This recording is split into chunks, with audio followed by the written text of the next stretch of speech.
کسی شاعر نے کیا یہ خوب شعر کہا کہ نقش قدم نبی کے ہے جنت کے راستے۔ اگر کوئی آدمی جنت کے راستے ڈھونڈنا چاہتا ہے تو وہ نبی کریم صلی اللہ علیہ وسلم کے قدم کے جو نقش ہے اس پر چلے۔ عبادت فرمایا خدا سے ملاتی ہے سنت کے راستے۔ گویا کہ اللہ سے اگر کوئی ملنا چاہتا ہے تو وہ راستہ کون سا اختیار کرے؟ سنت کا راستہ۔ سنت کا راستہ اگر اختیار کرے گا وہ اللہ سے مل جائے گا، اور اگر سنت کا راستہ نہیں اختیار کرتا تو وہ یہ سمجھے کہ میں اللہ سے دور ہو رہا ہوں اور گویا کہ غیر کی طرف جا رہا ہوں، اللہ کے قریب نہیں جا رہا۔ تو اس لیے آپ صلی اللہ علیہ وسلم رمضان المبارک کے ان لمحات میں عبادت میں، ریاضت میں، سخاوت میں، نوافل میں کثرت کے ساتھ جو ہے وہ اعمال کیا کرتے تھے۔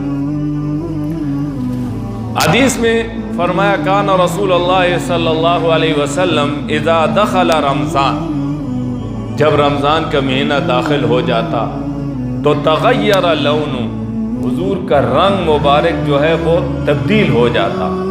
وکثرت صلاۃ، اور حضور نماز میں زیادتی کرنا شروع کر دیتے۔ پہلے اگر 10 رکعت نفل پڑھتے تو 100 رکعت پڑھنا شروع کر دیتے۔ وابتہل فی الدعاء، اور دعا کے اندر خوب گڑ گڑا کر رو کر اللہ سے مانگتے تھے۔ اور فرمایا واشفق منہ، اور اس میں خوب جو ہے حضور کے اندر خوف آتا۔ تو گویا کہ اللہ کے بعد اس زمین کے اوپر اللہ کے بندوں میں انبیاء کے اندر جو خوف ہے وہ کسی کے اندر نہیں آ سکتا، لیکن فرمایا رمضان کے اندر حضور کے اندر عبادت میں بھی زیادہ اور دعا میں بھی زیادہ اور خوف بھی زیادہ بڑھ جاتا تھا حضور علیہ الصلوۃ والسلام۔ اور پھر فرمایا کہ شقی عبد، وہ بندہ بدبخت ہے، فرمایا ادرک رمضان، جو رمضان کا مہینہ پائے اور فانسلخ منہ، وہ رمضان کا مہینہ اس سے گزر جائے، ولم یغفر لہ، اور اس کی بخشش نہ ہو۔ گویا رمضان کا مہینہ پا لیا، پورا رمضان کا مہینہ پانے کے بعد گزر بھی گیا لیکن اس آدمی کی بخشش نہ ہوئی۔ فرمایا یہ سب سے بڑا بدبخت آدمی، اللہ کے نبی نے فرمایا شقیہ، یہ بدبخت ہے۔ اگر اس حدیث کے ان الفاظ کو دیکھیں اور آج ہماری حالت دیکھیں تو ہم تو دنیا میں اتنے منہمک ہو چکے ہیں، اتنے غرق ہو چکے ہیں کہ ہمیں تو احساسات تک نہیں ہے کہ رمضان کا مہینہ آ رہا ہے۔ اور رمضان کا مہینہ جب آ جاتا ہے، کتنے مسلمان ہیں تمام تر سہولیات کے باوجود بھی رمضان کے روزے نہیں رکھتے۔ موسم بھی معتدل ہے اور گرم بھی نہیں، کوئی عذر بھی نہیں ہے، اور اس کے باوجود بھی رمضان کے روزے نہیں رکھتے۔ کتنے مسلمان، کسی عام سے ڈاکٹر نے کہہ دیا کہ آپ روزے نہ رکھنا تو بس اس کی بات مان لی۔ گویا آج کے اس ڈاکٹر کی اگر مفاد کی بات آئے تو وہ مان لیتے ہیں، لیکن اگر نبی کریم صلی اللہ علیہ وسلم کی بات آئے اس کو ماننے کے لیے تیار نہیں۔ کیوں؟ اس لیے کہ یہ ڈاکٹر جو کہہ رہا ہے، یہ کہیں میری موت واقع نہ ہو جائے، اس ڈاکٹر کی بات اس لیے مان رہا ہے موت کے خوف کی وجہ سے کہ یار میرے اوپر موت طاری نہ ہو جائے، میں روزہ رکھوں گا تو میں مر جاؤں گا۔ لیکن نبی کریم صلی اللہ علیہ وسلم فرما رہے ہیں کہ اگر تم روزہ رکھو گے اللہ تمہاری عمر میں بھی تمہاری جان میں بھی برکت عطا فرما دے۔ اس بات کی طرف دھیان نہیں ہے۔ کتنے لوگ ہیں جو رمضان کے روزے رکھتے ہی نہیں اور انہیں غفلت میں گویا پرواہ بھی نہیں ہے۔ اس معاشرے کے اندر اتنے ایسے لوگ ہیں کہ جو رمضان کا مہینہ آیا ان کے اوپر کوئی اثر ہی نہیں آیا کہ یار یہ کون سا برکت والا مہینہ آ گیا۔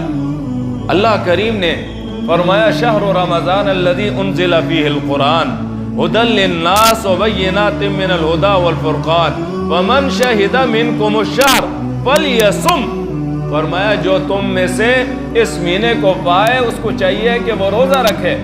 اللہ کریم نے کیوں فرمایا یا ایھا الذین آمنوا کتب علیکم الصیام کما کتب علی الذین من قبلکم لعلکم تتقون، یہ روزے تمہارے اوپر فرض کیوں کیے؟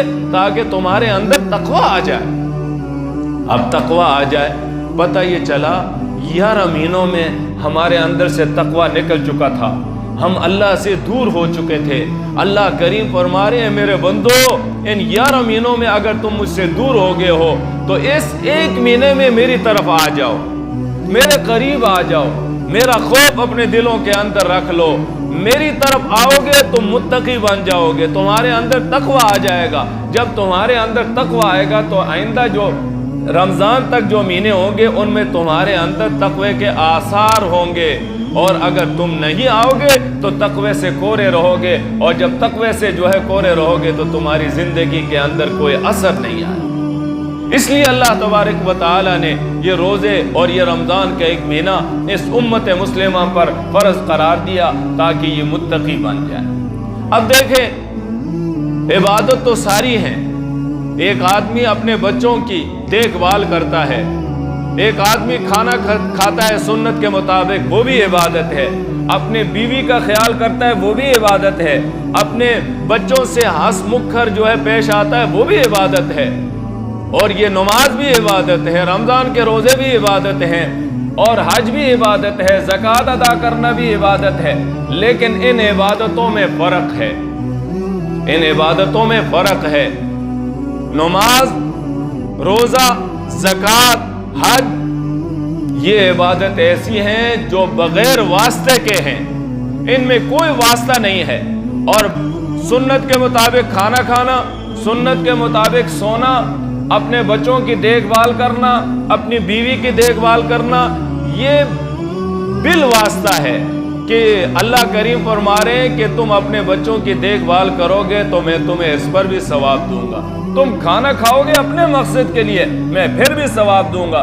تم اپنے مقصد کے لیے نکاح کرو گے، پھر بھی اس پر ثواب دوں گا۔ تو ان دونوں عبادتوں میں فرق ہوا، ایک عبادت بالواسطہ ہے اور ایک عبادت بغیر واسطہ کے ہے، اور جو عبادت بغیر واسطے کے ہے وہ اللہ کے ہاں زیادہ ترجیح رکھنے والی ہے۔ تو لہٰذا یہ رمضان المبارک کے مہینے کے یہ روزے جو ہیں یہ بھی بغیر واسطہ کے ہیں، اور یہ اللہ کے ہاں زیادہ عزت رکھنے والے ہیں۔ اس لیے جب اس ماہ مبارک کا کوئی آدمی ادب و احترام کرے گا، صحیح معنوں میں روزے رکھے گا، وہ اللہ کے قریب ہو جائے گا۔ جب اللہ کے قریب ہو جائے گا تو گویا اللہ تبارک و تعالیٰ کے نیک اور چہتے لوگوں میں وہ شامل ہو جائے۔ پھر نبی کریم صلی اللہ علیہ وسلم نے فرمایا یہ روزے ہر مسلمان پر فرض ہے، عاقل بالغ آدمی پر یہ فرض ہے، آزاد آدمی پر یہ فرض ہے۔ آج کل جو ہم بہانے تلاش کرتے ہیں، یاد رکھیں خدا کی قسم، اگر اس رمضان کے مہینے ایک آدمی بیمار آدمی رکھے گا، اللہ کریم اس کی بیماری کو دور فرما دے۔ خدا کی قسم یہ میں دعوے سے کہہ رہا ہوں، اللہ کریم کبھی بھی اپنے بندوں پر ظلم نہیں کرتے۔ اللہ کو معلوم ہے میرے یہ بندے اس وزن کو اٹھا سکتے ہیں یا نہیں، اللہ نے اسی کے مطابق یہ رمضان کے روزے رکھے ہیں۔ یاد رکھیں جو لوگ ذرا سے بیماری کی وجہ سے یہ رمضان کے روزے چھوڑیں گے، بغیر عذر کے چھوڑیں گے، خدا کی قسم ان کی بیماری بڑھے گی، ان کی بیماری کم نہیں ہوگی، اس لیے کہ انہوں نے رب کو نہیں پہچانا۔ جب رب کو نہیں پہچانا تو ان کی بیماری اللہ کے علاوہ کون ہے جو دور کر دے؟ نہ کوئی ڈاکٹر دور کر سکتا ہے، نہ کوئی طبیب دور کر سکتا ہے، نہ کوئی حکیم دور کر سکتا ہے، اللہ کے علاوہ کوئی نہیں دور کر سکتا۔ یہ شیطانی حربہ ہے، شیطان ہمیں اللہ سے دور کرنا چاہتا ہے۔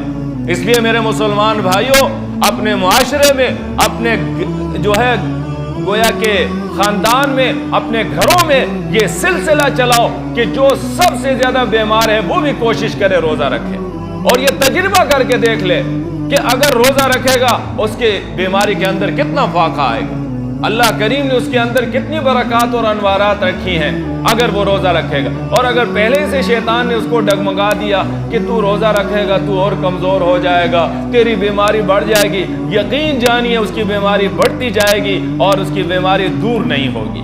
آپ آزما کر دیکھیں، اس دفعہ آزما کر دیکھیں، جو بیمار ہوں، جو گولیاں کھا رہے ہیں، جو بیماری کی وجہ سے گویا کہ بالکل جو ہے کمزور اور لاغر ہو چکے ہیں، وہ رمضان کے روزے رکھ کر دیکھ لیں، تجربہ کر کے دیکھ لیں، اور پھر بتائیں کہ ان کی بیماری بڑھی ہے یا ان کی بیماری کم ہوئی۔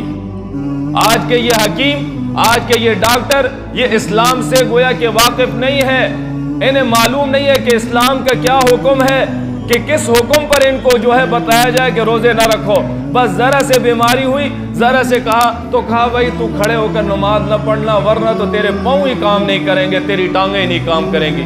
ذرا سے بیماری ہوئی، کہیں گے بھائی کہ روزے نہ رکھنا، روزے رکھو گے تو تمہاری بڑھ جائے گی بیماری، اس لیے کہ خود جو ہے روزوں کا اہتمام نہیں کرتے، تو دوسروں کو روزے کا اہتمام کا کیا حکم دیں گے؟ جو خود کرتے ہیں وہ دوسروں کو بھی حکم دیتے ہیں۔ اس لیے میرے مسلمان بھائیوں، یہ روزے ہر مسلمان مرد و عورت پر جو ہے گویا کہ فرض ہے، اور ہر مسلمان کو چاہیے ہے کہ جو بالغ ہے، بلوغت کے بعد عقل ہے، شعور ہے، لہٰذا وہ روزے رکھیں، اس روزے کو قطعاً کسی صورت میں جو ہے وہ توڑے نہیں۔ اگر بیماری شدت والی ہے اور آپ کو پتہ ہے کہ اگر میں دوائی نہیں استعمال کروں گا تو مجھے گویا کہ یہ بیماری فاقہ کی طرف نہیں لا رہی، تو اس صورت میں آپ کو شریعت نے اجازت دی ہے۔ سفر میں ہے اور سفر میں گویا کہ آپ اگر روزہ کھانا چاہتے ہیں آپ کو رخصت دی ہے، لیکن عزیمت کیا ہے؟ وہ روزہ رکھنا ہے۔ رخصت تو دی ہے لیکن عزیمت یہ ہے کہ روزہ رکھ لیں۔ کیوں؟ یہ روزہ جو آپ اس دن پہ چھوڑیں گے، بھلے اس کی قضا تو آپ کر لیں گے، لیکن یہ دن کی برکات اور انوارات آپ کو پھر نہیں ملے گی۔ پھر نبی کریم صلی اللہ علیہ وسلم نے فرمایا فَمَنْ شَهِدَ مِنْكُمُ الشَّهْرَ أَتَاكُمْ رَمَضَانَ شَهْرٌ، فرمایا تمہارے اوپر رمضان کا مہینہ ایسا آتا ہے مبارکن، جو برکتوں والا ہے، برکتوں والا ہے۔ آپ نے اس ماہ مبارک کے اندر برکتیں دیکھی ہی نہیں دیکھی؟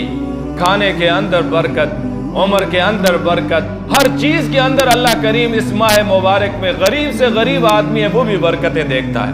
تو اس لیے اللہ کے نبی نے فرمایا مبارکن، یہ برکتوں والا مہینہ ہے، اور فرض اللہ علیکم صیاما، اللہ نے اس ماہ مبارک میں تمہارے اوپر رمضان کے روزے فرض کیے ہیں، لہذا بغیر عذر کے ان رمضان کے روزوں کو چھوڑنا نہیں۔ فرمایا من صام رمضان، جس آدمی نے رمضان کے مہینے کے روزے رکھے ایمان و احتسابا، ایمان اور احتساب کی حالت میں، غفر لہ ما تقدم من ذنبی، اللہ اس کے پہلے سارے گناہوں کو معاف فرما دے۔ کتنا بڑا اجر ہے، کتنا بڑا اجر ہے۔ پہلے والے گناہ اور یہ صغیرہ گناہ ہیں، کبیرہ گناہ جو ہے جب تک بندہ توبہ نہیں کرتا اس وقت تک نہیں، لیکن صغیرہ گناہ بھی بے تعداد ہیں۔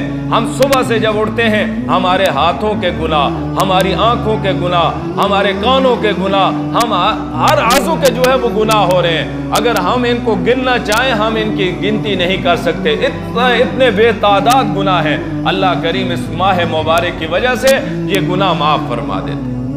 کتنا بڑا اجر ہے۔ اور پھر کوئی بدبخت آدمی ہوگا جو اس اجر سے جو ہے اپنے آپ کو محروم کرے گا۔